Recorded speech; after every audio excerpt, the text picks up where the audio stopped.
How's it going, everyone? Welcome back to the channel. In today's video, I'm going to give you guys a whole assessment of my entire garage and collection. If you watch some of the news VinWiki videos, Ed from VinWiki has, gave YouTuber cars assessments and give educated guesses on what he thinks their collections are worth. I have 4 cars, not the most extravagant, not the biggest, but I still think I have some pretty cool cars that this would make a pretty interesting video for. So let's put heat into all 4 of the cars and go take them to an empty parking lot where hopefully I won't be disturbed, and have all the cars in a line and talk about each and every single one of them, what I think they're worth and what I could probably sell them for if I was to sell them right now, and kind of where the market is at with all of these cars. Alright, so we got all 4 of the cars lined up. I say we start to the left and make our way this way. So the first car, the newest car to the collection, my 1990 Mazda Miata. So this car has 119,000 miles on it.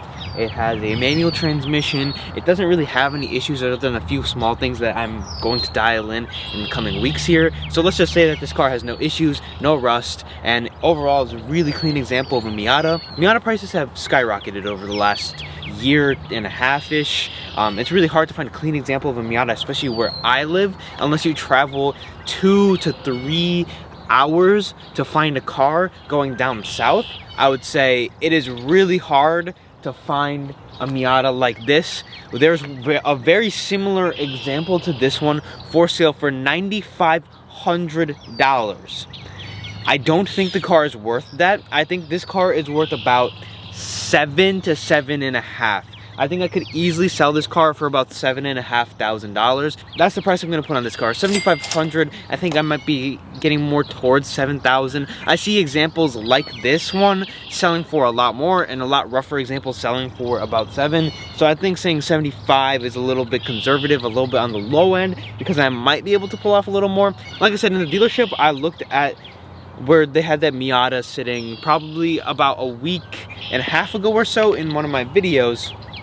They were asking $9,500 for an example. I would argue that it's worse than this one is. Again, I think I might be able to get $8,000 for it, but that's only if I find the right buyer, which you never know, someone might pay it, but I'm gonna say this car is worth $7,000 to $7,500. Moving to the most expensive car that I own, my 2019 Mustang GT. So this is a GT Premium. It has just a little bit over 20,000 miles on the car, brand new clutch on it. Overall, this car is in very nice condition. It's a 2019. There's not really too much that's happened to the car. I got this car appraised, I wanna say back in July. CarMax gave me an offer of $36,000. At that time, the car was probably at about 15,000 miles or so. I still think the car is worth that, and let me tell you why. Back in January, I test drove a Camaro. The Camaro I test drove, they also gave me a trade-in value for my car. CarMax always gives a little bit of a higher trade-in value compared to a dealership. The dealership gave me, with I want to say 1,000 to 1,500 less miles than what it's currently on, they gave me an appraisal of $35,000. So to the right buyer, if I sold it privately, I think I could sell this car for over $40,000. I think this car is currently worth about $38,000, but for the video, I'm just gonna say $36,000. I think that's a very fair price for this car. Again, if I sold it privately, I think I could sell this car for over $40K. And if you're looking to buy a car like this on a dealership, it would most likely be over $40K. I think this one is the car I'm gonna be most exact on. $36,000 is a trade-in value. $36,000 is the value of this car right now. The next 2 are a little bit harder to value. Now, this car is a little bit harder to value because of one reason. There's not very many of these made. There's only about 3,200 in America or something like that from the numbers that I read online.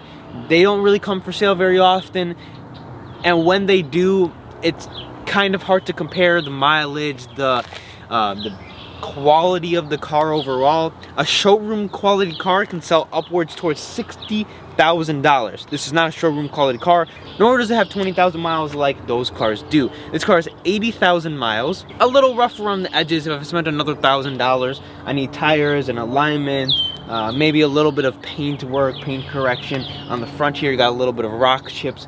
But other than those 3 things, the car doesn't need anything. It's a very nice example of Z3M. If you guys aren't familiar, this is not a Z3, this is a Z3M. This is the M Roadster. The M Coupes go for about $50,000 in this condition with this mileage. I would say even more depending on where you are located. I saw an example that was a lot rougher, a lot more mileage, sell for $12,500.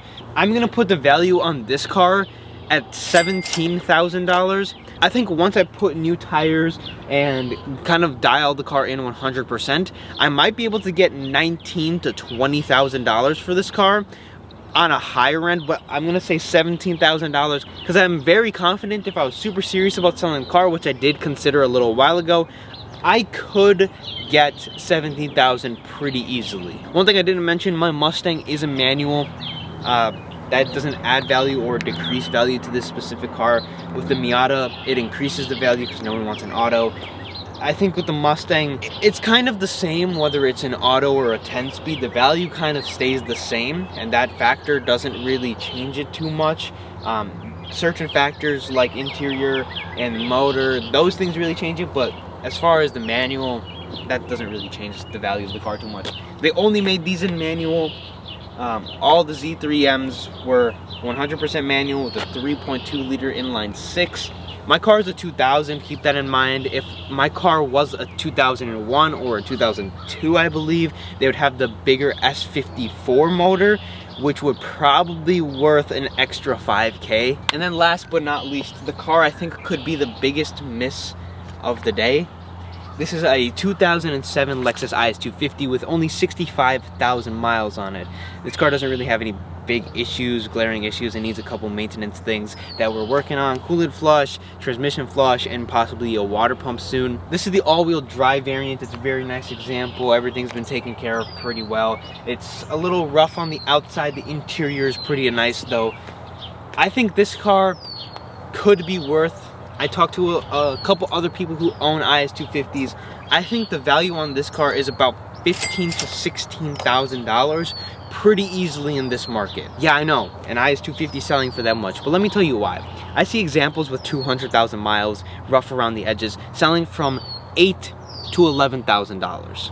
I see examples with less mileage, a little bit nicer, selling for about $12,000 to $13,000. Now this has even less miles than those cars do. I think this car could be worth $16,000 in the current market if I did try to sell it right now.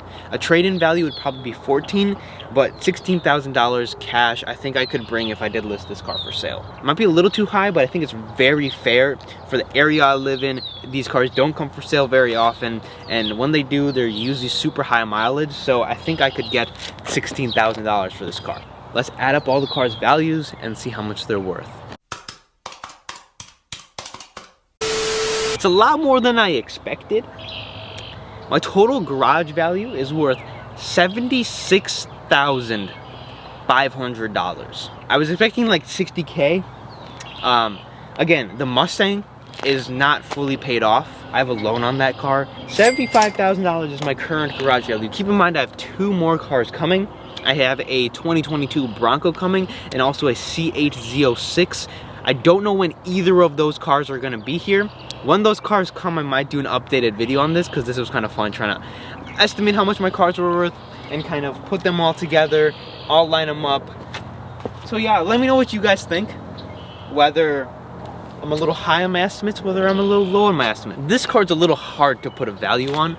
It kind of depends on what the buyer I find is willing to pay for this car. Let's get a start up on all four of the cars real quick and then we'll end off the video. Let's start with the Lexus and move our way that way.